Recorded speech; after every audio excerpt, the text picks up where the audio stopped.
On paper, everyone's going to say Southampton, 3 points to Manchester City. So what stops you winning tomorrow? We start 0-0, and it's a massive, important game for us. Definitely it is.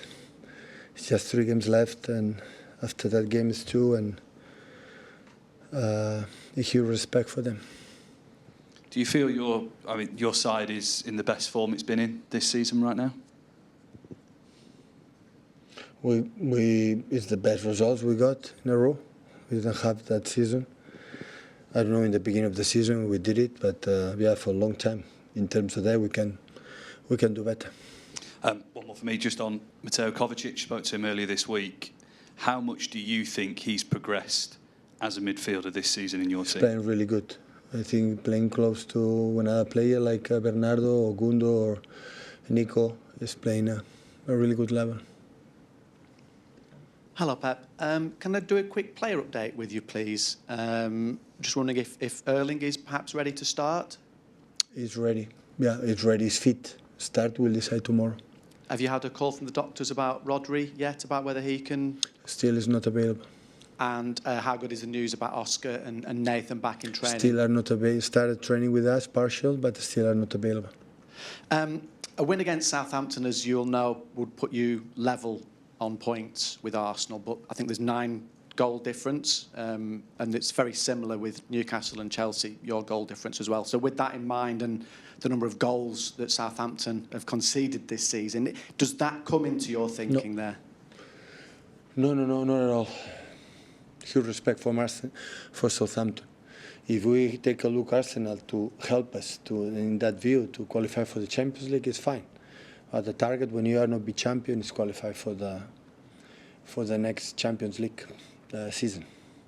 And just finally, Erling said in an interview this week that the players haven't had fully the hunger inside of us.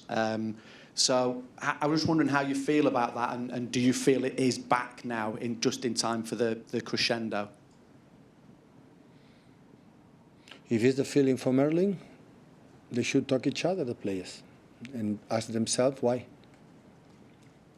But do you feel it's back if it ever was missing? We can do better. We are happy for the results we have, but the situation back is when it's sustained for many, many months. It just was 3-4 weeks. Hi, Pep. I know you're in match mode, getting ready for tomorrow's game, but in the last hour we've heard that Xabi Alonso's leaving Bayer Leverkusen. I just want to know your thoughts on his sort of coaching journey, because obviously he's someone you've known for so long. Well, the impact on Leverkusen has done have been unbelievable. I think all the managers that who had the opportunity and the pleasure to have him as a player always will realize that will be a manager. And, you know, going to Germany and fight face-to-face against Bayern Munich, that always is so difficult. And last season was unbeaten except the last game against Atalanta in the Europa League final.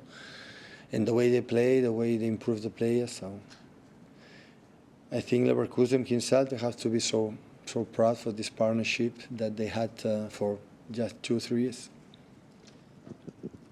I know obviously you've been talking a lot about making sure that you finish in the top 5 in the Champions League places, but there is a possibility that you could finish second and be FA Cup winners by the end of the season. Would that mark a good season? I'm not thinking about that, I'm sorry to tell you.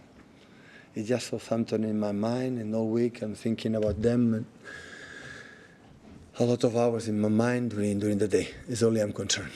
The rest, the analysis, at the end of the season, we will do it. Are you expecting twists in this next 3 games then? Between, you know, 'cause it could be quite tight between obviously so many teams up there. Quite tight between so many teams up there. Are you expecting any sort of twists in it for it to be difficult? I think there are 6-7 teams that can qualify. So you have to make a lot of points, and after we will, if we make 3 victories, we will be there. So it's in our hands. We don't need to wait anything else. So this is what you have to do: win 1 game, the next one, and the next one. Hi, Pep. Just on the speculation about where Kevin might be playing next season, there have been some suggestions he could even be playing for another Premier League club next season. Would it bother you? Would it bother you if he did play for one of your rivals? I want the best from Kevin, for his family, the best. Hi, Pep. Just a couple on Nico O'Reilly. You took him off against Wolves in the last game. Was that just about looking after him? And what's it been like as generally in the group? He played a lot of minutes. There are games the players that play outstanding and after didn't play, players that play not really good and play the next game. There's not a reason and there's no punishment here. So there are games, the performance and many things and the reason why. So when the game is done, it's what analyze, what can do better, but it's completely forgotten. So it's the past. It's what you can learn the game we play to the next one. And especially in the young players that make a regular impact in the team. Are you happy with how he has stepped up into Absolutely. The results we had without him will be difficult to imagine. And with Manuel Akanji now available, have you had any thoughts about possibly moving Nico into midfield? Yeah, can play there, definitely. Yeah. Definitely. Tomorrow? You will see it.